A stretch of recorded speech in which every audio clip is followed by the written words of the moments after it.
Yes breaking news Vizianagaram software engineer హత్య కేసులో mystery వీడింది. పోలీసులు ఇద్దరిని పట్టుకున్నట్లు కూడా పోలీసులు తెలియజేశారు.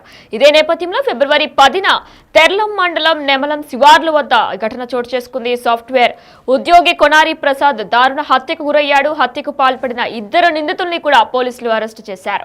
అచ్యుతారావు, శివకృష్ణని కూడా పోలీసులు అదుపులోకి తీసుకున్నట్లు తెలుస్తుంది. అలానే భార్య వెంకటలక్ష్మితో మృతుడు ప్రసాద్ కు వివాహేతర సంబంధమే దీనికి ప్రధాన కారణంగా కూడా వాళ్ళు ఒప్పుకున్నట్లు కూడా అంగీకరించారు. రైట్, ఇక ఇదే అంశంపై మరింత సమాచారం మా ప్రతినిధి శివశంకర్ లైవ్ లో అందిస్తారు. ఎస్ శివశంకర్, అయితే ఇప్పటికీ కూడా 2 రోజుల క్రితం ప్రసాద్ అనే సాఫ్ట్వేర్ ఇంజనీర్ మృతి చెందాడు. వెంకటలక్ష్మితో ఎఫ్ఐఆర్ సంబంధంగానే కూడా వాళ్ళిద్దరు కూడా హత్య చేసినట్లు కూడా తెలుస్తుంది. పోలీసులు వారిద్దరిని పట్టుకున్నారు కూడా. డీటెయిల్స్ ఏంటి? వినాయన వివాహేతర సంబంధమే దీనికి ప్రధానమైన కారణం. ఈ హత్యకి సంబంధించి ఇంతకుముందే మనం చెప్పుకున్నాం. ఇదే విషయాన్ని ఈరోజు జిల్లా ఎస్పీ బకుల్ జిందాల్ కూడా మీడియా సమావేశంలో వెల్లడించారు. అయితే మొత్తం మనం చూసుకున్నట్లయితే ప్రసాద్ పెళ్లి చూపులుగానే పెళ్లి సంబంధాలకు అని చెప్పేసి సొంత ఊరు నెమలం రావడం, నెమలం వచ్చిన తర్వాత ఏదైతే అంటే ఎప్పుడైతే ప్రసాద్ వస్తాడని చెప్పేసి ఎవరైతే వివాహేతర మహిళతో అక్రమ సంబంధం పెట్టుకున్నాడో ఆ మహిళ యొక్క మరిది ఎవరైతే కోన శివకృష్ణ కావచ్చు, అదేవిధంగా తన భర్త కోన అచ్యుతరావు A1 A2గా, అచ్యుతరావు A1గా, అదేవిధంగా శివకృష్ణ A2గా ఈ కేసులో అయితే ఉన్నారు. అయితే ముఖ్యంగా శివకృష్ణ ఈ పూర్తిగా అంటే ప్రసాద్ పై పూర్తి స్థాయిలో ఆయన దృష్టి పెట్టినట్టు తెలుస్తుంది. ఎందుకంటే వాట్సాప్ అంటే వెబ్ ద్వారా లాగిన్ అయ్యి మొత్తం అంటే ప్రసాద్ కి అదేవిధంగా వెంకటలక్ష్మికి వదిన వెంకటలక్ష్మికి మధ్య జరుగుతున్నటువంటి అక్రమ సంబంధించిన వివరాలన్నీ కూడా వాట్సాప్ ద్వారా తెలుసుకున్నాడు. వాట్సాప్ లోనే అశ్లీల దృశ్యాలు కావచ్చు, అశ్లీల చాటింగ్ కావచ్చు, రెండు కూడా ఆయన తెలుసుకుని అప్పటి నుంచి కూడా చాలా గురిగా ఉన్నట్లు మనకు తెలుస్తుంది. ఇదే విషయాన్ని అచ్యుతరావుకు తెలియజేయగా ఎట్లా అయినా సరే ప్రసాద్ని హతమార్చాలని ఇద్దరు నిర్ణయించుకున్నారు. ఈ క్రమంలోనే ప్రసాద్ సొంతూరు నెమలాంకి వచ్చిన తర్వాత అక్కడ నుంచి ఆయన వేరే ఊరు తమ అమ్మమ్మ గారి ఊరికి వెళ్ళడం జరిగింది. అక్కడ నుంచి తిరిగి వచ్చినప్పుడు మాకు ఫోన్ చేస్తే మేము ఫలానా దారిలో మిమ్మల్ని కలిసి సరదాగా మాట్లాడుకుందాం అని చెప్పేసి ప్రసాద్ నమ్మించడం జరిగింది. అయితే ముఖ్యంగా అంటే ఎందుకు వాళ్ళ అమ్మమ్మ గారి ఇంటికి వెళ్తున్నట్టు ఎందుకు ప్రసాద్ అటు శివకృష్ణకి అచ్యుతరావు తెలియజేసాడంటే ఇరు కుటుంబాలు కూడా చాలా దగ్గర బంధువులు. ఇనిషియల్ మనం చూసుకోవచ్చు, కోన అచ్యుతరావు, కోన శివకృష్ణ, అదేవిధంగా కోన ప్రసాద్. అంటే వీళ్ళందరూ కూడా సొంత దగ్గర బంధువులు కావడం, ఒకే గ్రామం కావడంతో సరదాగా ఫ్రెండ్లీగా చిన్నప్పటి నుంచి ఉండడం, ముఖ్యంగా శివకృష్ణ Group 2 ఎగ్జామ్ కి ప్రిపేర్ అవ్వడం, అదేవిధంగా ఇక్కడ ప్రసాద్ సాఫ్ట్వేర్ ఎంప్లాయ్ కావడం, అంటే ఇద్దరు కూడా వెల్ ఎడ్యుకేట్స్ కావడంతో సరదాగా ఫ్రెండ్లీగా ఉండడం, ఒక అన్నదమ్ములు కాబట్టి అన్నదమ్ములా మెలడం, ఫ్రెండ్లీగా ఉండడంతో నేను బయటికి వెళ్తున్నానంటే వాళ్ళు కూడా సరే వచ్చినప్పుడు మాకు చేసి సరదాగా బయట కలుద్దాం అంటే ఇదే విషయాన్ని ప్రసాద్ నిజం అనుకున్నాడు. సో అదే రోజు తిరుగు ప్రయాణం అయిన తర్వాత సుమారు 6:30 సమయంలో కోన శివకృష్ణకైతే సమాచారం అందించాడు, నేను తిరిగి బయలుదేరానని చెప్తే తర్వాత 9 గంటల సమయంలో మళ్ళీ ఫోన్ చేసి నేను వచ్చే దగ్గరలో ఉన్నాను, ఎక్కడ రావాలంటే ఏదైతే దగ్గరలో ఉన్నట్టు నాగావాలంటే కాలు ఉందో అక్కడ రమ్మని చెప్పి కోన శివకృష్ణ అయితే కోన ప్రసాద్ చెప్పినట్టు తెలుస్తుంది. వెంటనే వాళ్ళ మాటలు నమ్మి కోన ప్రసాద్ నాగావళి కాలు ఒడ్డుకి వెళ్ళగానే అప్పటికే హత్య చేయడానికి సిద్ధంగా ఉన్నటువంటి అచ్యుతరావు కావచ్చు, శివకృష్ణ ఇద్దరు కూడా కర్రలు పట్టుకుని సిద్ధంగా ఉన్నారు. కర్ర పట్టుకుని ఒక్కసారిగా తల మీద కొట్టగానే తనకి చంపుతున్నారని అర్థమైపోయి కోన ప్రసాద్ అక్కడి నుంచి పరిగెట్టే ప్రయత్నం చేశారు. కొంచెం ముందుకు ఒక 4 అడుగులు ముందుకు పరిగెట్టిన తర్వాత అక్కడ మనం చూసినట్లయితే అక్కడ రాళ్ళు అయి ఉండడం, ఆ రాయిని తన్నుకొని వెంటనే కోన ప్రసాద్ అక్కడే పడిపోవడం జరిగింది. పడిపోయిన తర్వాత వెంటనే మరొకసారి రాయి గుద్దించి కర్రతో మరొకసారి గట్టిగా తలపై మోదడంతో అక్కడికక్కడే కోన ప్రసాద్ మృతి చెందినట్లు మనకు తెలుస్తుంది. అంటే డెడ్ బాడీని అక్కడి నుంచి తీసుకొచ్చి నెమలా, బూర్జవలస గ్రామాల మధ్య పడేశారు. అదేవిధంగా ఏదైతే ప్రసాద్ అమ్మమ్మ గారి నుంచి అంటే మోటార్ వెహికల్ మీద వస్తున్నాడో ఆ మోటార్ సైకిల్ కూడా అక్కడే పడివేసి దానికి కూడా శుభ్రంగా పగలగొట్టేసి మొత్తం వాటర్ సైకిల్ కూడా చిందరవందర చేసేసి అంటే ఏదో ప్రమాదం జరిగినట్టు సృష్టించే ప్రయత్నం అయితే అటు అచ్యుతరావు, కోన శివకృష్ణ ఇద్దరు కూడా చేసినట్టు తెలుస్తుంది. అదేవిధంగా ఆధారాలు దొరకకుండా చేయాలనే ఉద్దేశంతో కోన ప్రసాద్ మొబైల్ ఏదైతే ఉందో ఆ మొబైల్ కూడా దగ్గరలో ఉన్నటువంటి వ్యవసాయ బావిలో కూడా పడివేశారు. అయితే ఈ మొత్తాన్ని ఛేదించే క్రమంలో పోలీసులు ఒక్కొక్క విషయాన్ని కూడా మెల్లమెల్లగా తెలుసుకుని కేసుని అయితే ఛేదించాలని చెప్పుకోవచ్చు. ఏదైతే ఫోన్ కాల్ డేటా అంటే మొబైల్ దొరికితే కొంతవరకు కూడా వాస్తవాలు తెలిసే అవకాశం ఉందని చెప్పేసి పోలీసులు ముందు నుంచి భావించినట్లే మొబైల్లో ఫోన్ పడి ఉందని అంటే ప్రసాద్ నెంబర్ ద్వారా ఫోన్ ట్రేస్ చేశారు. ఫోన్ ఎక్కడ ఉందంటే బావిలో ఉందని తెలిసి ఆ యొక్క బావిలో నుంచి మొబైల్ ఫోన్ అంటే ఐఫోన్ తీసి దాన్ని ఓపెన్ చేసి చూస్తే ఫలానా వ్యక్తులతో ఫలానా సమయంలో మాట్లాడితే చనిపోయే ముందు రాత్రి ఎవరితో మాట్లాడిన కాల్ డేటా తీసి సో ఆ క్రమంలో అటు అచ్యుతరావుని శివకృష్ణ ఇద్దరిని కూడా పోలీసులు విచారించారు. విచారించగానే ఇద్దరు కూడా నేరం చేసినట్లయితే ఒప్పుకున్నారు. ఎందుకు నేరం చేశారంటే ఇలా ఫలానా మా యొక్క వదినతో తన అక్రమ సంబంధం పెట్టుకుని అందుకే చెప్పని శివకృష్ణ కూడా చెప్పడం జరిగింది. అదేవిధంగా అచ్యుతరావు కూడా తన భార్యతో వివాహేతర సంబంధం పెట్టుకున్నాడనే కారణంతోనే హత్య చేశామని ఇద్దరు కూడా ఒప్పుకున్నారు. అయితే అటు కోన ప్రసాద్కి అదేవిధంగా కోన అచ్యుతరావు భార్య కోన వెంకటలక్ష్మికి అంటే క్లోజ్ రిలేషన్ ఏర్పడడానికి మరో కారణంగా మనకు తెలుస్తోంది. ఏదంటే వెంకటలక్ష్మి కొంత చదువుకొని ఉండడం, అదేవిధంగా ఈ కోన ప్రసాద్ బెంగళూరులో సాఫ్ట్వేర్ ఎంప్లాయీ కావడం. అయితే అతను అప్పుడప్పుడు ఇంటికి వచ్చినప్పుడల్లా తన భార్యకి కొంత కంప్యూటర్ నాలెడ్జ్ నేర్పించమని ఏదైతే అచ్యుతరావు కోన ప్రసాద్ చెప్పడం, ఆ క్రమంలో ఈ కంప్యూటర్ నాలెడ్జ్ నేర్పించే క్రమంలో ఇద్దరు కూడా ఈ యొక్క అక్రమ సంబంధం ఏర్పడినట్లు కూడా తెలుస్తోంది. వినాయన సాఫ్ట్వేర్ ఉద్యోగి మర్డర్ మిస్టరీ వీడింది. ఫిబ్రవరి 10న తెర్లం మండలం నెమలం శివార్ల వద్ద సాఫ్ట్వేర్ ఉద్యోగి కొనారి ప్రసాద్ దారుణ హత్యకు గురయ్యాడు. అయితే హత్యకు పాల్పడిన ఇద్దరు నిందితుల్ని కూడా పోలీసులు అరెస్టు చేశారు. అయితే జిల్లా ఎస్పీ వకూల్ జిందాల్ తెలిపిన వివరాల ప్రకారం A1 గా కొనారి అచ్యుతరావు, అలానే A2 గా కొనారి శివకృష్ణను కూడా అదుపులోకి తీసుకున్నారు. అయితే అచ్యుతరావు భార్య వెంకటలక్ష్మితో మృతుడు ప్రసాద్కు వివాహేతర సంబంధం ఉండడం కారణంగానే కూడా ఈ హత్య చేసినట్లు కూడా వారు ఒప్పుకున్నట్లు కూడా ఎస్పీ తెలిపారు. వెంకటలక్ష్మి ప్రసాద్ మధ్య వాట్సాప్ లో అశ్లీల సందేశాలు కన్వర్జేషన్ ని మొత్తం కూడా చూసి ఈ మర్డర్ ని ప్లాన్ చేసినట్లు కూడా వాళ్ళు ఒప్పుకున్నట్లు కూడా అధికారులు తెలియజేస్తున్నారు. అయితే వివాహేతర సంబంధమే దీనికి ప్రధాన కారణంగా కూడా అచ్యుతరావు అలానే శివకృష్ణ కూడా గుర్తించి ప్రసాద్ ని ఎలా అయినా హతమార్చాలని కూడా ప్లాన్ చేసుకున్నట్లు కూడా పోలీస్ అధికారులు తెలియజేస్తున్నారు.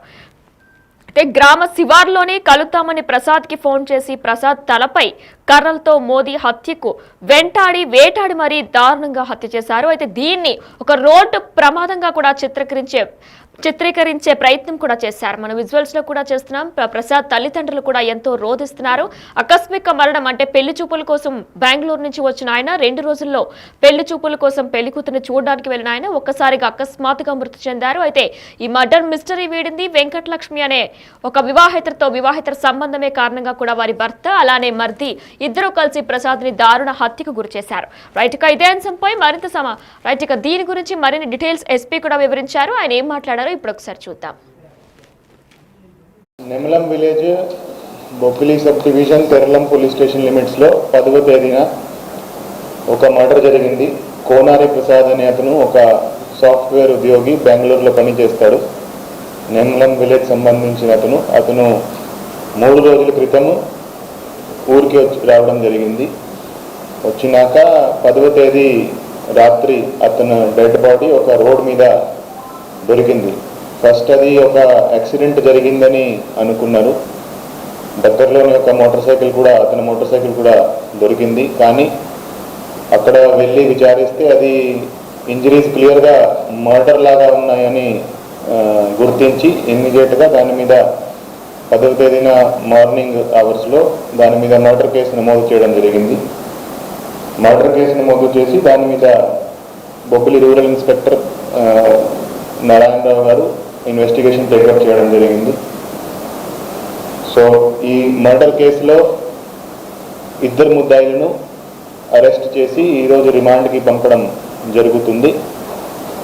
సో దీంట్లో జరిగింది ఏంటంటే, ఎవరైతే చనిపోయిన అతను ఉన్నారో ఆ చనిపోయిన అతనికి A1 ఎవరైతే ఉన్నారో అచ్యుతరావు వైఫ్తో అతనికి ఇల్లీగల్ కాంటాక్ట్ ఉంది. సో దాని గురించి A1 అండ్ A2 అనే అతను శివకృష్ణ, A1 అండ్ A2 ఇద్దరు బ్రదర్స్, ఇద్దరు అన్నదమ్ములు. సో ఈ A2 ద్వారా A1కి డిసీజ్డ్కి ఆ వైఫ్తో ఇల్లీగల్ కాంటాక్ట్ ఉందని సంగతి తెలిసింది. అది తెలిసినాక వాళ్ళు దానికి సంబంధించి కొన్ని వాట్సాప్ చాట్స్ కూడా చూడడం జరిగింది. అది చూసినాక వాళ్ళ ఈ డిసీజ్ని చంపేయాలని ఒక ప్లాన్ వేశారు. ప్లాన్ వేసినాక ఎప్పుడైతే ఇతను డిసీజ్డ్ ఊరికి వచ్చినాక అతను వాళ్ళతో రెగ్యులర్గా కలుస్తూ ఉంటాడు. వాళ్ళ ఇంటికి వెళ్ళడము, వాళ్ళతో ఫోన్ మీద మాట్లాడడం అట్లాంటివి జరుగుతూ ఉంటుంది. సో ఒకరోజు ముందు ఏ రోజు ఇన్సిడెంట్ జరిగిందో దానికి ఒకరోజు ముందు కూడా డిసీజ్డ్ వాళ్ళ ఇంటికి వెళ్ళడం జరిగింది. అక్కడ డిసీజ్డ్ వాళ్ళకి చెప్పాడు, నేను రేపు బూరిపేట విలేజ్కి వెళ్తాను, అక్కడ బంధువుల ఇంటికి వెళ్తాను, తర్వాత అదే రోజు తిరిగి కూడా వస్తానని చెప్పడం జరిగింది. ఆ టైంలో A1 అండ్ A2 ఇద్దరు కూడా వచ్చేటప్పుడు మాకు ఒకసారి ఫోన్ చేయండి, మనం అక్కడ బయట పొలాలు ఉన్నాయి, పొలాలు కలుస్తామని వారికి చెప్పడం జరిగింది. సో అతను డిసీజ్డ్ ఆ రోజు బూరిపేట విలేజ్కి వెళ్ళాడు. ఎప్పుడైతే అక్కడి నుంచి రిటర్న్ వస్తున్నారో అప్పుడు ఇతను A1కి ఫోన్ చేయడం జరిగింది. ఫోన్ చేసి నేను వస్తున్నానని చెప్పాడు. A1 సరే మేము పొలాల్లో ఉంటాము, ఆ పొలాల్లో రండి అని చెప్పడం జరిగింది. సో ఇతను డిసీజ్డ్ ఆ పొలానికి వెళ్ళాడు. అప్పుడు అక్కడ A1 అనేటు ఇద్దరు కూడా ఇతనిని చంపే ప్రిపరేషన్తో అక్కడ ఉన్నారు. So first A2 and diseased మాట్లాడుతుండగా A1 ఫస్ట్ ఒక కర్రతో అతను హెడ్ మీద అటాక్ చేయడం జరిగింది. తర్వాత A1 A2 ఇద్దరు కలిసి వాళ్ళని స్టిక్స్తో కొట్టారు, కర్రలతో కొట్టారు. తర్వాత అక్కడ నుంచి డిసీజ్డ్ పారిపోవడానికి ట్రై చేస్తే ఒక కాలువలో స్లిప్ అయి పడిపోయాడు, ఒక స్టోన్ మీద పడిపోయాడు. సో తర్వాత స్టోన్ మీద కూడా మళ్ళా వాళ్ళు ఇద్దరు వచ్చి అతను తల మీద అతను జుట్టు పట్టుకొని గట్టిగా దానితో కొట్టడం జరిగింది. దాని తర్వాత మళ్ళీ కర్రలతో కొట్టి అక్కడి నుంచి బాడీని క్యారీ చేసి రోడ్ మీదకి తీసుకొచ్చి అక్కడ పడేశారు. అక్కడ పడేసినాక ఒక అతను మోటార్ సైకిల్ తీసుకొచ్చి కూడా పడేశారు. ఆ మోటార్ సైకిల్ మీద కూడా ఒక కర్రతో మోటార్ సైకిల్ను డ్యామేజ్ చేసి ఒక యాక్సిడెంట్ సీన్ లాగా క్రియేట్ చేయడానికి ట్రై చేశారు. సో వాళ్ళిద్దరిని ఈరోజు అరెస్ట్ చేయడం జరిగింది. అరెస్ట్ చేసి ఈరోజు రిమాండ్కి పంపడం జరుగుతుంది. ఈ కేసులో స్టార్టింగ్లో ఈ కేసు యాక్చువల్గా బ్లైండ్ కేసు లాగా ఉంది.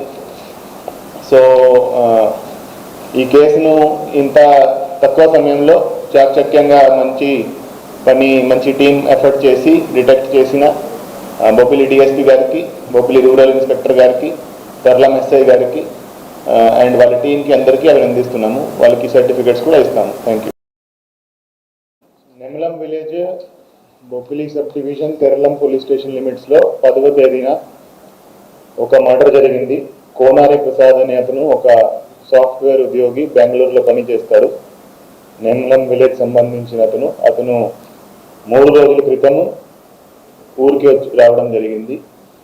వచ్చినాక 10వ తేదీ రాత్రి అతను డెడ్ బాడీ ఒక రోడ్ మీద దొరికింది. ఫస్ట్ అది ఒక యాక్సిడెంట్ జరిగిందని అనుకున్నారు.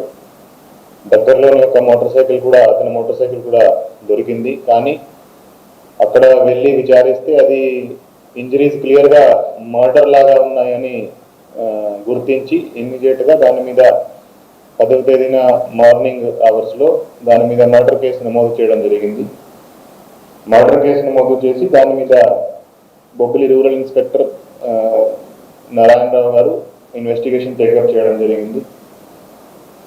సో ఈ మర్డర్ కేసులో 2 ముద్దాయిలను అరెస్ట్ చేసి ఈరోజు రిమాండ్కి పంపడం జరుగుతుంది. సో దీంట్లో జరిగింది ఏంటంటే, ఎవరైతే చనిపోయిన అతను ఉన్నారో ఆ చనిపోయిన అతనికి A1 ఎవరైతే ఉన్నారో అచ్యుతారావు వైఫ్తో అతనికి ఇల్లీగల్ కాంటాక్ట్ ఉంది. సో దాని గురించి A1 అండ్ A2 అనే అతను శివకృష్ణ, A1 అండ్ A2 ఇద్దరు బ్రదర్స్, ఇద్దరు అన్నదమ్ములు. సో ఈ A2 ద్వారా A1కి డిసీజ్డ్కి ఆ వైఫ్తో ఇల్లీగల్ కాంటాక్ట్ ఉందని సంగతి తెలిసింది. అది తెలిసినాక వాళ్ళు దానికి సంబంధించి కొన్ని వాట్సాప్ చాట్స్ కూడా చూడడం జరిగింది. అది చూసినాక వాళ్ళ ఈ డిసీజ్ని చంపేయాలని ఒక ప్లాన్ వేశారు. ప్లాన్ వేసినాక ఎప్పుడైతే ఇతను డిసీజ్డ్ ఊరికి వచ్చినాక అతను వాళ్ళతో రెగ్యులర్గా కలుస్తూ ఉంటాడు. వాళ్ళ ఇంటికి వెళ్ళడము, వాళ్ళతో ఫోన్ మీద మాట్లాడడం అట్లాంటివి జరుగుతూ ఉంటుంది.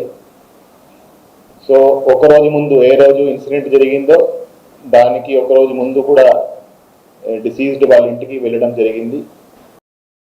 అక్కడ డిసీజ్డ్ వాళ్ళకి చెప్పాడు, నేను రేపు బూరిపేట విలేజ్కి వెళ్తాను, అక్కడ బంధువుల ఇంటికి వెళ్తాను, తర్వాత అదే రోజు తిరిగి కూడా వస్తానని చెప్పడం జరిగింది. ఆ టైంలో A1 అండ్ A2 ఇద్దరు కూడా వచ్చేటప్పుడు మాకు ఒకసారి ఫోన్ చేయండి, మనం అక్కడ బయట పొలాలు ఉన్నాయి, పొలాలు కలుస్తామని వారికి చెప్పడం జరిగింది. సో అతను డిసీజ్డ్ ఆ రోజు బూరిపేట విలేజ్కి వెళ్ళాడు. ఎప్పుడైతే అక్కడి నుంచి రిటర్న్ వస్తున్నారో అప్పుడు ఇతను A1కి ఫోన్ చేయడం జరిగింది. ఫోన్ చేసి నేను వస్తున్నానని చెప్పాడు. A1 సరే మేము పొలాల్లో ఉంటాము, ఆ పొలాల్లో రండి అని చెప్పడం జరిగింది. సో ఇతను డిసీజ్డ్ ఆ పొలానికి వెళ్ళాడు. అప్పుడు అక్కడ A1 and A2 ఇద్దరు కూడా ఇతనిని చంపే ప్రిపరేషన్తో అక్కడ ఉన్నారు. So first A2 and diseased మాట్లాడుతుండగా A1 ఫస్ట్ ఒక కర్రతో అతను హెడ్ మీద అటాక్ చేయడం జరిగింది. తర్వాత A1 A2 ఇద్దరు కలిసి వాళ్ళని స్టిక్స్తో కొట్టారు, కర్రలతో కొట్టారు. తర్వాత అక్కడ నుంచి డిసీజ్డ్ పారిపోవడానికి ట్రై చేస్తే ఒక కాలువలో స్లిప్ అయి పడిపోయాడు, ఒక స్టోన్ మీద పడిపోయాడు. సో తర్వాత స్టోన్ మీద కూడా మళ్ళా వాళ్ళు ఇద్దరు వచ్చి అతను తల మీద అతను జుట్టు పట్టుకొని గట్టిగా దానితో కొట్టడం జరిగింది. దాని తర్వాత మళ్ళీ కర్రలతో కొట్టి అక్కడ నుంచి బాడీని క్యారీ చేసి రోడ్ మీదకి తీసుకొచ్చి అక్కడ పడేశారు. అక్కడ పడేసినాక ఒక అతను మోటార్ సైకిల్ తీసుకొచ్చి కూడా పడేశారు. ఆ మోటార్ సైకిల్ మీద కూడా ఒక కర్రతో మోటార్ సైకిల్ ను డ్యామేజ్ చేసి ఒక యాక్సిడెంట్ సీన్ లాగా క్రియేట్ చేయడానికి ట్రై చేశారు. సో వాళ్ళిద్దరిని ఈరోజు అరెస్ట్ చేయడం జరిగింది. అరెస్ట్ చేసి ఈరోజు రిమాండ్కి పంపడం జరుగుతుంది. ఈ కేసులో స్టార్టింగ్ లో ఈ కేసు యాక్చువల్గా బ్లైండ్ కేసు లాగా ఉంది. సో ఈ కేసును ఇంత తక్కువ సమయంలో చాకచక్యంగా మంచి టీం ఎఫర్ట్ చేసి డిటెక్ట్ చేసిన బొబ్బిలి డిఎస్పీ గారికి, బొబ్బిలి రూరల్ ఇన్స్పెక్టర్ గారికి, తర్లం ఎస్ఐ గారికి అండ్ వాళ్ళ టీంకి అందరికీ అభినందిస్తున్నాము. వాళ్ళకి సర్టిఫికెట్స్ కూడా ఇస్తాము. Thank you.